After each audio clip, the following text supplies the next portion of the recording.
But let me just show you what would happen with a minimum wage if the market were a monopsony market instead of a perfectly competitive market. Okay, again, monopsony means a single buyer demanding labor in this case. Back to supply and demand curve over here. But to maximize profits, a monopsony firm lowers the wage that they pay to their workers and lowers their employment down to Q0. If you don't have competition, the firm can squeeze the workers by lowering the wage down to WL.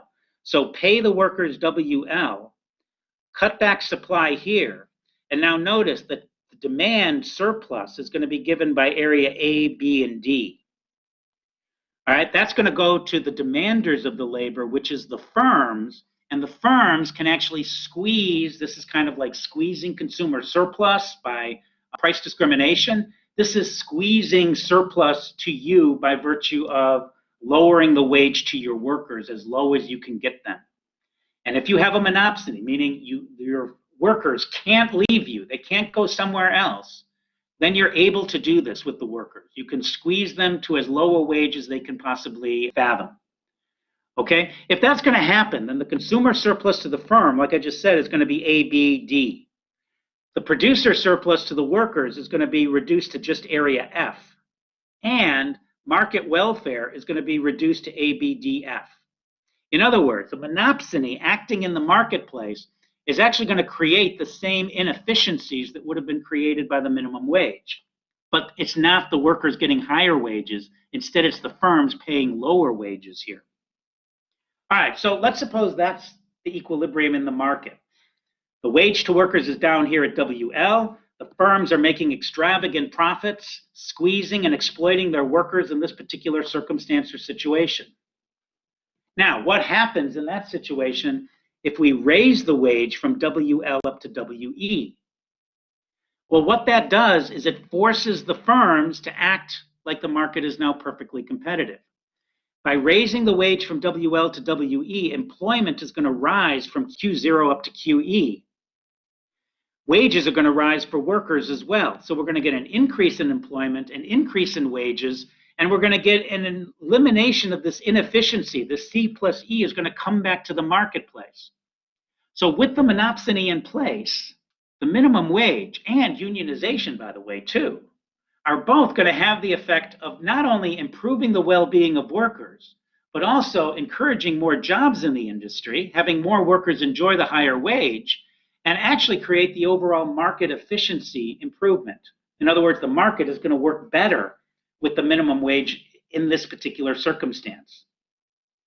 All right, and this is the best argument out there for introducing minimum wage laws and unionization. This is indeed a way of taking away the exploitation of the firms that are squeezing the workers when you're in a monopsonistic industry. Okay, and this is a reasonable economic argument for using minimum wages and unionization.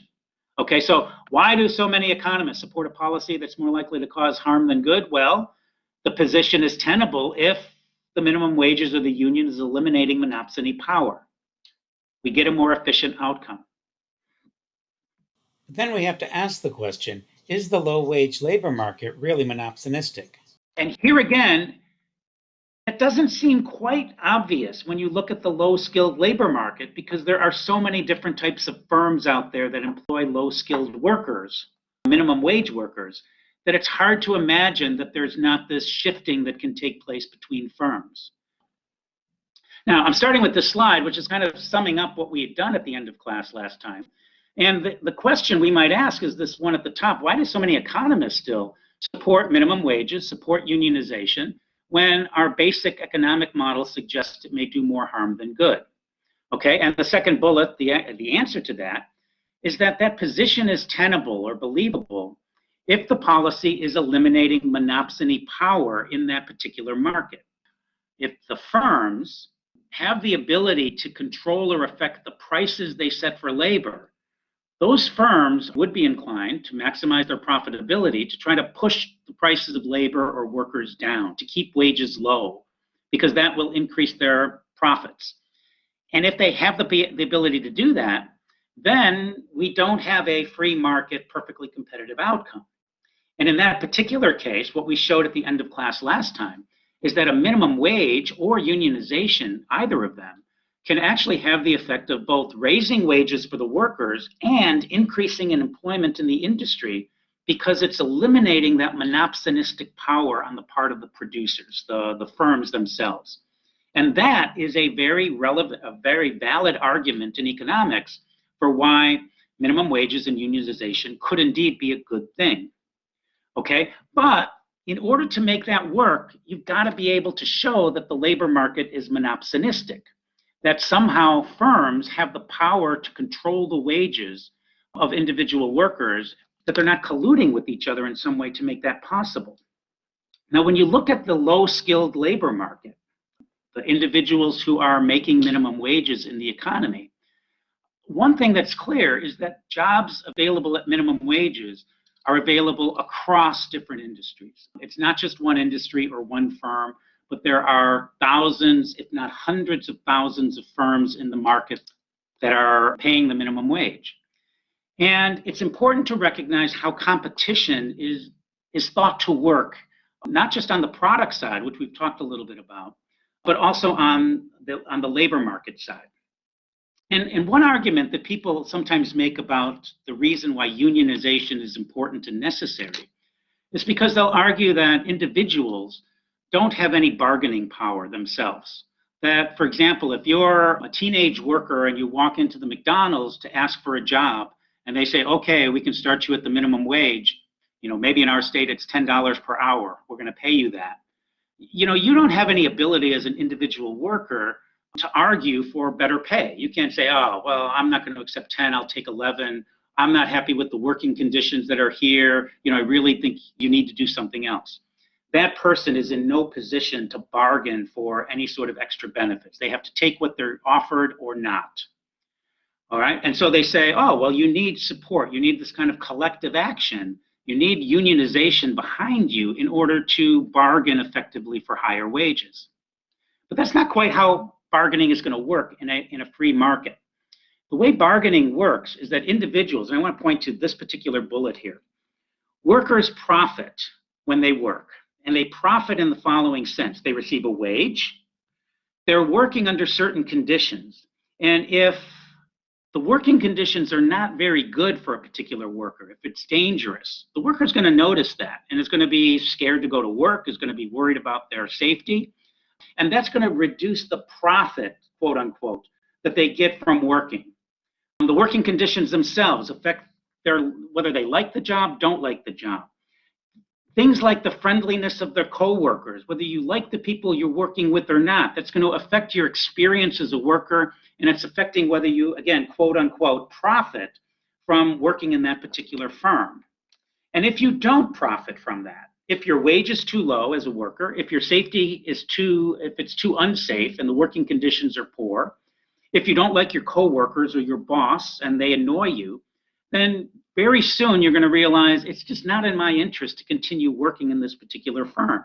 And so here's what you would do as a worker. You would quit, and you would turn your attention to another place where they might be willing to hire you and to give you that opportunity. Now, suppose a firm or a series of firms in a competitive situation, suppose they were all indifferent to to having good working conditions or strong safety requirements in their workplace. And lots of workers were hired, but they quickly discover they don't like the conditions there and they leave. Well, what's going to happen to those firms is that they're going to find it difficult to continue to hire good workers, because all the good workers are going to leave quickly because they don't, quote unquote, profit from working in that particular industry. All right, and they're going to move to other places. And if you don't like your job at McDonald's, you can get a job, working at another fast food place. You can get a job at minimum wage at Walmart. You can get a job working on a construction site, again at minimum wage. There are lots of different jobs available. And so there is that turnover process that's happening in the low wage labor market that is all suggestive of the fact that it's not really monopsonistic. All right. And so if it's not monopsonistic, then the economic argument supporting minimum wages and unions is much weaker. All right, now, today, because of empirical evidence that I talked about last time, suggesting that maybe minimum wages don't really reduce employment in some circumstances, a lot of economists are much more inclined to believe that empirical evidence might be the general result and are now looking for trying to explain whether markets are monopsonistic in certain places. And that discovery is continuing or ongoing. All right, so let me talk a little bit about a few other impacts of minimum wages. And when we do this, we're going to start to step away from sort of the standard assumptions again, and we're going to step away from the particular market that's being affected by the minimum wage and ask, well, what are the other repercussions? What I'm calling here the secondary impacts of the minimum wage. So let's talk about a few of those just briefly. So the first thing is to note that if you raise up minimum wages to, enforce businesses to pay more for their entry-level workers, they're going to respond by noting that their input prices have gone up. And as a result of those higher input prices, it's going to raise the average and marginal cost for these competitive firms. The supply curve is going to shift up or left. We've done this. I've already asked you to do this exercise in using, supply and demand curves previously. And as a result of that, product prices are going to rise, output is going to fall. So the prices at all of the places that employ minimum wage workers, such as your Walmarts, your fast food restaurants and whatnot, they're all going to pass on the wage increases in terms of higher prices. And that's going to create negative profits in the short run, perhaps, maybe exit of firms. And that's going to lead to reductions in employment in the market in general because of that. Now, in the long run, product prices remain high because the costs continue to be high. Think about the long run effects of an increase in input prices. Those higher prices remain indefinitely into the future. And that's going to be one of the secondary effects. So all of the low-wage workers who buy products at Walmart, buy fast food, buy other things that are dependent on low-wage workers in that industry, they're all going to pay higher prices on the other side for the products that they're purchasing. Now, they might have a substantially higher wage to compensate them for that. And one of the arguments on the other side is often that, well, but if you raise the minimum wages, you're giving workers more income. They're going to spend more money. And if they spend more money, that's going to be good for the economy. Exactly right. So what happens? Is it possible for that increased wages to workers, increasing demand, that's going to have the effect of benefiting the economy down? Maybe that's a bigger effect, and it's actually going to work out to have a positive impact on the overall economy. Well, economists have thought about that, and they have put together much more complicated models than what we're presenting to you in class here. And they're called general equilibrium models. And these general equilibrium models are designed to capture the full extent of the interactions that are taking place in the economy. So it talks about how workers work in a particular industry and receive wages or income. They take that income and they go and spend it on the product market side and purchase the goods that are being produced by the firms. And as a result, the money flows around in the economy. Now, if you put together a model that incorporates the full extent of that flow, then when you put something in place like a minimum wage, you're allowing for the fact that, yes, workers are going to get more income, they're going to spend more on the other side, but firms are going to raise up their prices, and and you work out all of these ripple effects. And what the result is again, is going to be just like what we've shown in the simpler case. Namely, that in a perfectly competitive market setting, increases in minimum wages above the equilibrium wage is going to reduce employment, cause unemployment in the market, and generally create more harm than good overall. It's only going to be beneficial for the workers who continue to be employed with the minimum wages, and for the union workers, which are the workers who are, again, continue to be employed in the market. But otherwise, the costs are going to exceed the benefits, again, if the markets are perfectly competitive. A couple of other secondary impacts of a minimum wage. Okay, one of them is going to be what's called capital substitution, and this is something we haven't built into our models explicitly, but capital refers to machinery, equipment, innovations like that, technology that's being used in the production process. And as an example of capital substitution, just think about a McDonald's that has to pay its workers suddenly more because of minimum wage laws that are put into place. Well, what that McDonald's might do is to say, look, we can hire people at $10 per hour now before the minimum wage, and we can have them take orders at the front of the store. But if we're going to be forced to pay $15 per hour because of the minimum wage, well, maybe we can save money by putting in machines instead. We'll put in self-serving kiosks at the front of the McDonald's. Many of you have seen that already. So you walk in, you use the touch screen, you say what you want to order, you check out, you pay, you don't have any interaction with a person whatsoever. And McDonald's might find that that's actually better for them in the long run because, one thing that the machines never do, they don't not show up for work. They're always there. Now maybe they break down from time to time, and that would be a problem. If they're reliable and they continue to work, then they don't break down, they don't complain, they don't go to the bathroom, all of the issues you have to deal with real people suddenly disappear, and you get around a lot of those problems or costs associated with managing people. So that might happen as a result of higher minimum wages, and that's going to lead to increases in unemployment in particular industries because the firms are just not going to hire as many people. And that's true, we think about how much self-checkout is taking place in retail stores now, at supermarkets and whatnot. In the future, why do we need taxi drivers? We're going to have self-driving automobiles that are going to pick you up and take you to different locations. Delivery services are going to happen probably by automation. All of these things can be automated. And if you raise up the wages of workers who might take those jobs instead, well, you are going to propel this particular transition even faster. And so that's another sort of secondary effect or concern about raising up of minimum wages. Now, there's one last one I want to highlight here. When we do the evaluations of different policies, we are generally presuming implicitly, because I never stated this explicitly, that people do not cheat, that they're not going to try to game the system in one way or another to try to avoid the regulation that's been put in place. But we really shouldn't assume that all the time. And we should recognize that cheating and violations of the law are perhaps quite likely to be a possibility. And at least at the margin, some firms are likely to be inclined to do something like that.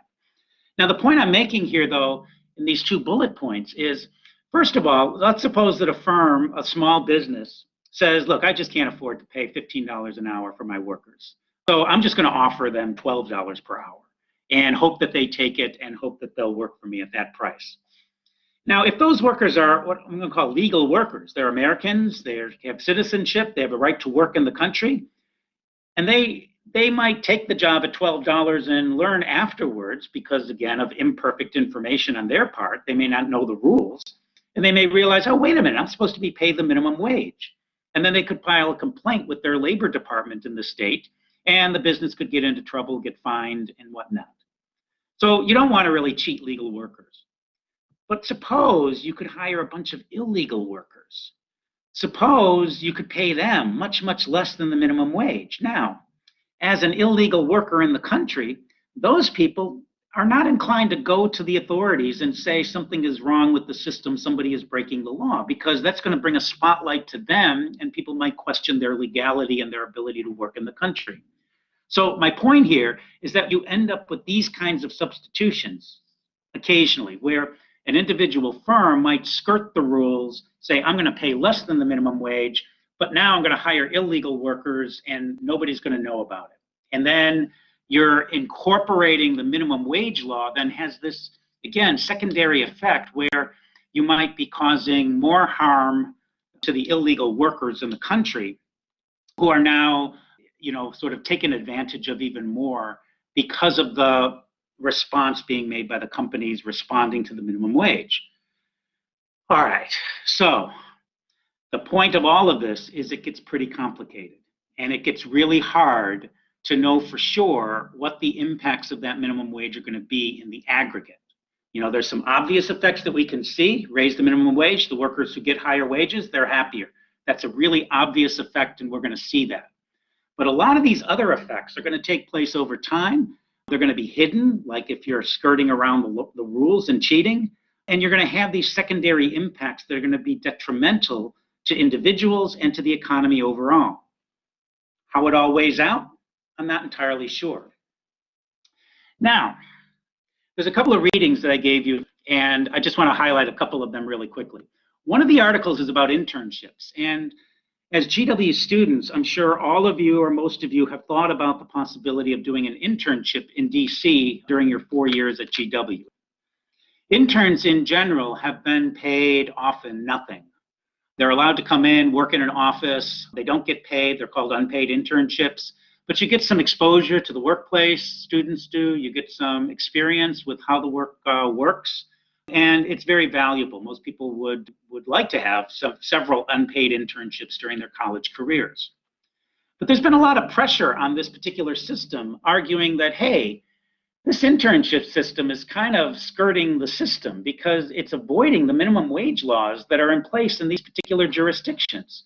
I mean, there is a federal minimum wage of $7.25 per person and per hour, and an intern is paid $0. So how is it and why is it that they're allowed to get away with hiring people at zero cost? All right, well, one reason is that the law very explicitly says that interns shouldn't have to do any substantive work, that they shouldn't be doing anything that the firm or the company or the organization would hire somebody to do instead. Now, if that's true, interns don't do substantive work, then most of the interns don't really want to work in those particular places, right? Because you want to get the experience. You want to be doing something important, something valid. All right, well, the point here is that, and what the article is highlighting, is that the push from the outside to force companies or organizations to pay interns is trying to get them to follow the law. But if they did follow the law, I think it's quite obvious that if suddenly internships were required to pay $7.25 or $10 or $15 per hour, I think it's clear you're going to have a lot less internships available. Lots of organizations are just not going to be able to afford an intern, or they're going to hire them for much fewer work hours because it's just not going to be in their interest to do so. So read that article, think about it, and recognize this kind of problem associated with the application of regulations and how we apply them sometimes inconsistently. And in fact, even the minimum wage law itself, as it's written in many places, have numerous exceptions that have been built into the regulation itself. And you can read up some articles about that as well. Now, there's a couple of other articles that I want you to just read about. It'll give you some of the different positions and points of view on the minimum wage.